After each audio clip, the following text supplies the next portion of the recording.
Hi hello welcome to D5 news. So మనకేంటంటే పంచగ్రహ కూటమి అనేటటువంటిది జూన్ 6వ తారీఖున వస్తుంది. సో పంచగ్రహ కూటమి ఏర్పడితే రకరకాలైనటువంటి సంక్షోభాలే కాదు, ప్రళయాలు కానీ అంటే ఉత్పాతాలు కానీ జరుగుతాయి అనేటటువంటిది అంటే జనాల్లో నెలకొన్నటువంటి అపోహ లేకపోతే ఊహ ఏదో మొత్తానికైతే రన్ అవుతుంది. దీనికి తోడు జూన్ 4వ తారీఖున రిజల్ట్స్ వస్తున్నాయి. రిజల్ట్స్ వచ్చిన తర్వాత కూడా రాజకీయ సంక్షోభం రావచ్చు, లేదంటే రకరకాల అల్లర్లు జరగచ్చు.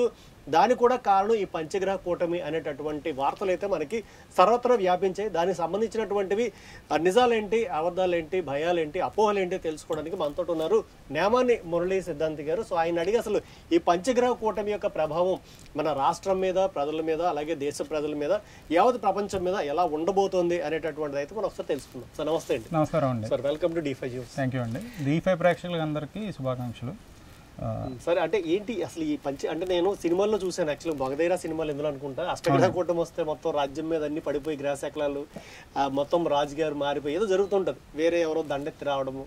సో అలాంటి ఉత్పాతాలు ప్రళయాలు ఏమైనా జరిగే పరిస్థితి ఏమైనా ఉందంటారు అసలు ఈ పంచగ్రహ కూటమి వల్ల? పంచగ్రహ కూటమి అంటే 5 గ్రహాలు ఒక రాశిలో కలిసి ఉండడం అన్నది పంచగ్రహ కూటమి అంటామండి.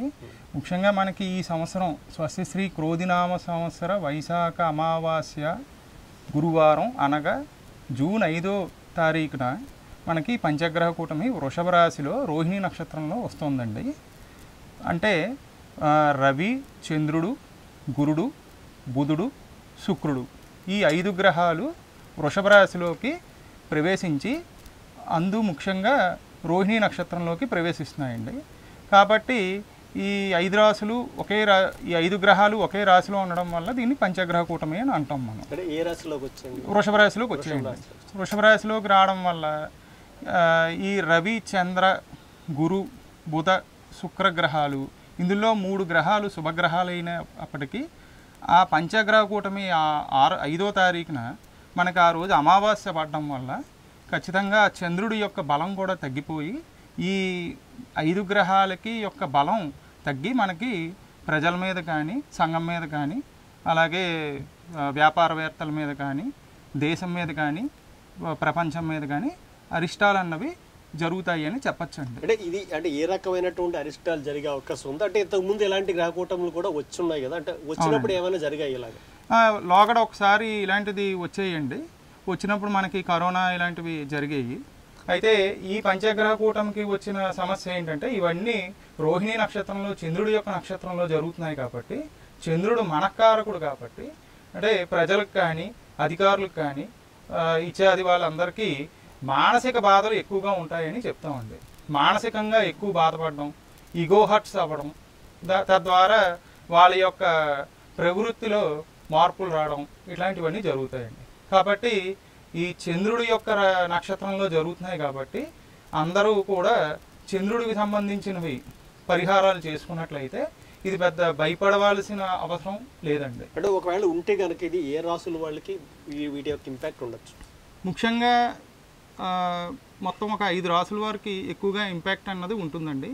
మిథున రాశి, తులారాశి, వృశ్చిక రాశి, ధనుర్రాశి, మకర రాశి, మీన రాశి వాళ్ళకి ఈ ఇంపాక్ట్ అన్నది ఈ పంచగ్రహ కూటమి ఇంపాక్ట్ అన్నది ఉంటుందండి ఎక్కువ శాతం. అందులో మరీ ముఖ్యంగా వృశ్చిక రాశి వారికి కొద్దిగా కాస్త వీళ్ళ మీద కొద్దిగా ఎక్కువ ఉండొచ్చు అన్నది నా అభిప్రాయము. మిగతా రాశుల వారికి బాగుంటుందని నేను ఖచ్చితంగా చెప్పను, కానీ కొంతలో కొంత ఇబ్బంది అన్నవి ఉంటాయండి. కాబట్టి 12 రాశుల వారు ఖచ్చితంగా పరిహారాలు అన్నవి చేసుకున్నట్లయితే దీని నుండి ఇబ్బందుల నుండి తొలగి బయటపడతారన్నది నా అభిప్రాయం. అంటే ఇప్పుడు యాక్చువల్గా జనాల్లో కానీ మిగతా సర్వత్రా ఉన్నటువంటి అంటే వాళ్ళ ఊహ ఏంటంటే జూన్ 4వ తారీఖున యాక్చువల్ రిజల్ట్స్ అయితే రాబోతున్నాయి. సో దీనికి సంబంధించి అంటే మీరు చెప్పేటటువంటి ఈగో హర్ట్స్ కానీ, లేకపోతే ఇంకోటి చికాకులు కానీ, ఇంకోటి అంటే దాని యొక్క ప్రభావం ఇప్పుడు ఉండేటటువంటి నాయకుల మీద కూడా పడే అవకాశం ఏమైనా ఉందా? ఖచ్చితంగా ఉంటుందండి. కాకపోతే చిన్న మనస్పర్ధలు, మానసిక బాధలు ఇలాంటివి అయితే ఉంటాయండి. ఇది ముఖ్యంగా దేశ అరిష్ట యోగాలకి సంబంధించిన ఫలితం కాబట్టి ప్రజలు అంత భయభ్రాంతులు అవ్వక్కర్లేదు. దేశ నాయకులు కానీ, కింద స్థాయి నాయకులకు కానీ, వాళ్ళకి అధికారులకు కానీ వాళ్ళకి ఇబ్బందులు ఉంటాయి అన్నది నా విశ్లేషణలో చెప్పడం జరుగుతుందండి. అంటే జనం అనుకుంటున్నట్టు అంటే 4 తర్వాత అల్లకొల్లం అయిపోతుంది, రాజకీయంగా అనిశ్చితి నెలకొంటుంది, గొడవలు అయిపోతాయి. కాబట్టి 6వ తారీఖు నుంచి 15 వరకు 20 వరకు అసలు ఎవరు బయట అంటే మా ఇంట్లో కూడా యాక్చువల్ నాకేంటంటే రెస్ట్రిక్షన్స్, అసలు నువ్వు ఆ రోజు నువ్వు ఎక్కడికి వెళ్ళొద్దు, ఊరు దాటొద్దు, అసలు పొలిమేర దాటొద్దు అని చెప్పేసి నానా హంగామా గొడవ చేస్తున్నారు. అంటే నాకు వచ్చేటటువంటి 5-6 కాల్స్ కూడా ఇంచుమించు అలాగే వచ్చాయి. సో అంటే మిమ్మల్ని మా స్టూడియోకి తీసుకురావడానికి కారణం కూడా ఏంటంటే మా ఇంట్లో పరిస్థితే కాదు, చుట్టుపక్కల అంతా కూడా అదే వాతావరణం. అంటే నిజంగా అంత భయపడాల్సిన పని ఉందా ఈ పంచగ్రహ కూటమి వల్ల? ఈ సంవత్సరం మామూలుగా మనం లోగడ చెప్పుకున్నట్లుగా క్రోధినామ సంవత్సరం అన్నది క్రోధము లాభము రెండు కలిసి వస్తాయండి. కాబట్టి ఈ సంవత్సర ఫలితం కూడా అదే చూపిస్తుంది. మీరు అన్నది కొంతవరకు వాస్తవం అని చెప్పచ్చండి. ఎందుకంటే ఈ కూటమి వల్ల ఇందులో శుభగ్రహాలైనా కూడా అవి అస్తమించడం అంటే వాటి బలం తగ్గిపోవడం వల్ల ఖచ్చితంగా ప్రజల్లో భయాందోళనలు కానీ బయట సమస్యలు కానీ ఖచ్చితంగా ఉంటాయండి. కానీ దీన్ని ఎక్కువగా ప్రజలకి ఎక్కువ ఆపాదించక్కర్లేదు. ఓన్లీ రాజకీయ నాయకులకి వాళ్ళ వ్యక్తిగతంగా వాళ్ళు ఎక్కువగా మానసికంగా బాధలు పడడం ఇవన్నీ జరుగుతాయి. జనరల్ పీపుల్ మాత్రం పరిహారాలు ఇవన్నీ చేసుకున్నట్లయితే వాళ్ళు చాలా సుఖ సంతోషాలతో ఉంటారని నా అభిప్రాయం. అంటే లేదు అంటే ఎలక్షన్స్ రిజల్ట్స్ వచ్చిన తర్వాత అంటే ఏ పార్టీ అయినా అవ్వచ్చు, సంథింగ్ పార్టీల గురించి మనం మాట్లాడుకోవద్దు కానీ, బట్ అంటే ఆ రిజల్ట్స్ వచ్చిన తర్వాత గొడవలు జరిగేటువంటి అవకాశం ఈ పంచగ్రహ కూటమి వల్ల ఉంది అనేటటువంటిది ఎక్కువ వినబడుతుంది. అంటే యూట్యూబ్ ఛానల్స్ తమ్నైల్స్ చూసుకుని నేను చూసుకుని అవే కనబడుతున్నాయి. నిజంగా అలాంటి అవకాశం ఉందా? ఉంటాయండి. ఎందుకంటే ఒక పార్టీ విన్ అవుతుంది, ఒక పార్టీ విన్ అవ్వదు. ఇలాంటివి కొన్ని అందరికీ ఏదో బాధలు పడడం ఇలాంటివి ఉంటాయి సార్. కాకపోతే అందరూ కొద్దిగా జాగ్రత్తగా దైవారాధనలు చేసుకుంటూ వాళ్ళ పరిధిలో వాళ్ళు ఉంటే గొడవలు సామరస్యంగా అసలు గొడవలు అవ్వవు అనేది ఖచ్చితంగా చెప్పచ్చండి. అంటే నాకేంటంటే అంటే జస్ట్ ఫన్నీగా అడుగుతున్నాను, పంచగ్రహ కూటమి అంటే అందులో ఉన్న కూటమి గుర్తొస్తుంది. కూటమి కూడా ఏదైనా ఇంపాక్ట్ ఉంటుంది? కూటమికి ఇంపాక్ట్ అది ఉండదండి. అది ప్రజలు నిర్ణయించే తీర్పు అది. సో ఇది కేవలం దేశారిష్టాలకు సంబంధించిన విషయాలుగా చెప్తామండి. ముఖ్యంగా కాశ్మీర్కి సంబంధించిన ప్రాంతాలు కానీ తూర్పు ఈశాన్య భాగాల్లో ఉన్న వాళ్ళకి కానీ అక్కడ ఉన్న నాయకులకి ఈ రకమైన భయాందోళనలు ఇబ్బందులు కలిగే ప్రాణగండాలు కూడా కలిగే అవకాశాలు ఉంటాయి. అక్కడ మంచు పర్వతాల దగ్గర ఏదైనా ఇబ్బందులు ఇలాంటివన్నీ జరగచ్చండి.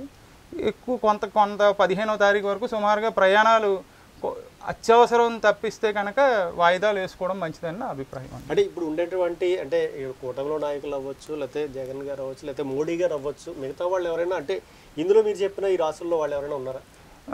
ఇందులో వాళ్ళు లేరండి. అయితే ఇందులో ఒక విషయం ఏంటంటే ఈ పంచగ్రహ కూటమి అన్న ఈ కూటమి వల్ల రానున్న నాకున్న పరిజ్ఞానం వరకు 2 సంవత్సరాలన్నర వరకు ఈ సమస్య అన్నది కొద్దిగా ఇబ్బంది పెడుతుందండి. ఏ పార్టీ వచ్చినా కూడా ప్రజలకిచ్చే వాటిల్లో వాళ్ళు కొద్దిగా ఆ పనులు స్లోగా చేస్తారు. ఇచ్చినటువంటి హామీలు అంత ఫాస్ట్గా నెరవేరవు అన్నది నాకు ఒకటి అనిపిస్తోందండి. అలాగే 2025 మార్చి నెల నుండి రాహువు శని ఆ కలయిక అన్నది ఉందండి. కాబట్టి 2025 మార్చి నుండి 2026 సంవత్సరం కొంత సంక్షోభం ప్రభుత్వం కానీ సంఘంలో కానీ సంక్షోభం అన్నది ఏర్పడుతుంది అన్నది నా అభిప్రాయం అండి. ఇది లోగడ కూడా మేము ఒకసారి అబ్జర్వ్ చేసామండి. ఈ శని రాహువులు యుతి వల్ల అంటే శని రాహువులు కలయిక వల్ల ఇలాంటి ఆర్థిక సంక్షోభాలు కానీ అలాగే ఆ దేశ రాజకీయాల్లోకి దాని ప్రభావం పడుతుందని ఖచ్చితంగా చెప్పచ్చండి. సరే, ఇప్పుడు మనం దేశం గురించి, రాష్ట్రం గురించి, నాయకుల గురించి, అందరి గురించి మాట్లాడుకున్నట్టే మా మీడియాకి కానీ అంటే సినిమా వాళ్ళకి కానీ దీనికి సంబంధించి ఏమైనటువంటి ఇంపాక్ట్ అయినా ఉండే అవకాశం ఉందా? దీనికి సంబంధించి కొంతవరకు ఇంపాక్ట్ ఉంటుందండి. ఎందుకంటే ఈ పంచగ్రహ కూటమి వృషభ రాశిలోకి జరుగుతోంది కాబట్టి, వృషభ రాశికి అధిపతి శుక్రుడు కాబట్టి మీడియా సినీ రంగానికి సంబంధించిన వాళ్ళకి లేకపోతే ఆ రంగంలో ఉన్న ఆ రంగానికి కానీ కొంత సమస్యలు ఉంటాయని చెప్పచ్చు. అట్లాగే మన దేశం కాకుండా ఇతర దేశాలు అమెరికా వంటి పశ్చిమ దేశాల్లో వాళ్ళకి కూడా కొంత అరిష్టాలు అన్నవి ఉంటాయని ఖచ్చితంగా ఈ కూటమి వల్ల మనం ఈ పంచగ్రహ కూటమి వల్ల అని చెప్పచ్చండి. అంటే ఇప్పుడు రీసెంట్గా మనకి ఇజ్రాయెల్ గొడవలు ఇవన్నీ పశ్చిమ దేశం కాబట్టే సో ఈ కూటమి ప్రభావం కొద్దిగా ముందు నుండే స్టార్ట్ అయ్యిందని కూడా మనం ఈ పంచగ్రహ కూటమిని ఇవి పూర్తిగా దేశారిష్టాలకి సంబంధించినగానే మనం గుర్తించాలి. కానీ ప్రజల వరకు దాన్ని వాళ్ళ వరకు వాళ్ళు ఎక్కువగా తీసుకోక్కర్లేదు అన్నది నా భావన అండి. అండ్ మోరోవర్ ఇంకా ఈ కూటమి వల్ల వచ్చే ఈ పంచగ్రహ కూటమి వల్ల వచ్చే సమస్యలు ఇది వరకు మనం మన ఛానల్ ద్వారా పంచాంగ శ్రవణం చేసినప్పుడు చెప్పుకున్నామండి. యుద్ధ బాధలు, అలాగే అనారోగ్య సమస్యలు, చర్మ సంబంధపు వ్యాధులు, ఇలాంటివన్నీ కూడా వచ్చే అవకాశాలు ఉన్నాయండి. ఈ పంచగ్రహ కూటమికి ఖచ్చితంగా నవగ్రహాలకు దానాలు, జపాలు, అలాగే నవగ్రహ శాంతికి సంబంధించిన హోమం చేసుకున్నట్లయితే చాలా మంచి ఫలితాలు కలుగుతాయి. మరీ ముఖ్యంగా మనం దేవాలయాల్లో మారేడు చెట్టు అని ఉంటుందండి. మారేడు చెట్టుకి వెళ్ళి దాన్ని సంరక్షణ చేసినా కూడా ఖచ్చితంగా వాళ్ళకి ఈ పంచగ్రహ కూటమికి సంబంధించిన దోషాల నుండి బయటపడతారు అన్నది నాకు ఉన్న పరిజ్ఞానంలో నేను చెప్తున్నానండి. సో ఫైనల్గా ఏంటంటే లాస్ట్ టైం ఇలాంటిది ఒక సందర్భం రావడం వల్లే ఇంచుమించు కరోనా అనేటటువంటిది కూడా సంభవించాయని చెప్పేసి అయితే అన్నారు. సో దీనికి సంబంధించిన విధంగా ప్రజలు భయపడే పరిస్థితి ఏమైనా ఉందా లేదా అనేటటువంటిది జస్ట్ వచ్చిన కన్క్లూజన్. లాస్ట్ టైం మనకి కరోనా అన్నది మకర రాశిలోకి గురు, శని, కుజగ్రహాలు కలయిక వల్ల, దానికి ముందు అమావాస్య నాడు షష్టగ్రహ కూటమి రావడం వల్ల మనకి కరోనా అన్నది 2019లో ఎక్కడో చైనా అనే దేశంలో పుట్టిందండి. అది ఇంపాక్ట్ 2020కి మనకి భారతదేశానికి వచ్చి మన ప్రజలందరినీ ఇబ్బంది పెట్టింది. అయితే దీని ఇంపాక్ట్ ఖచ్చితంగా 2022 వరకు, ఈవెన్ ఈ రోజు వరకు కూడా కొంత ఆ బాధలు, భయాలు ఉన్నాయని జనాల్లో అందరికీ ఉన్నాయండి. అయితే ఇప్పుడు ఈ కూటమి వల్ల ఏంటంటే అవన్నీ పాపగ్రహాలండి. ఇప్పుడు ఇవన్నీ కొంతవరకు శుభగ్రహాలు కాబట్టి ఇబ్బంది అయితే ఉంటుంది, కానీ అదేం తీవ్ర స్థాయిలో ఉండదు. ప్రజలందరూ వాళ్ళ ఆరోగ్య పరిస్థితులు అన్నీ జాగ్రత్తగా చూసుకుంటూ మసులుకోవాలన్నది నా విజ్ఞప్తి అండి.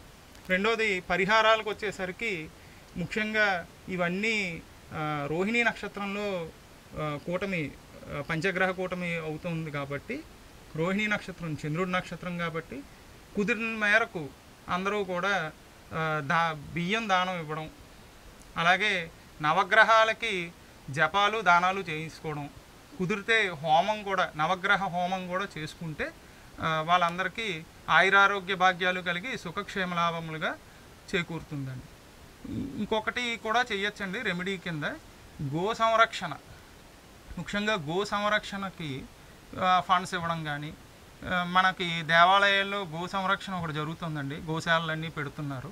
అక్కడికి వెళ్ళి వాళ్ళకి తోచిన విధంగా ద్రవ్యం సమర్పించుకున్నట్లయితే ఖచ్చితంగా వాళ్ళకి ఈ కూటమి, ఈ పంచగ్రహ కూటమి ప్రభావం నుండి కొంతవరకు తప్పించుకుంటారని నా అభిప్రాయం. Thank you sir, thank you so much. So మా స్టూడియోకి వచ్చారు, మీ యొక్క విలువైనటువంటి సమయాన్ని మాకు కేటాయించినందుకు D5 తరపు నుంచి, D5 ప్రేక్షకుల తరపు నుంచి మీకు ధన్యవాదాలు.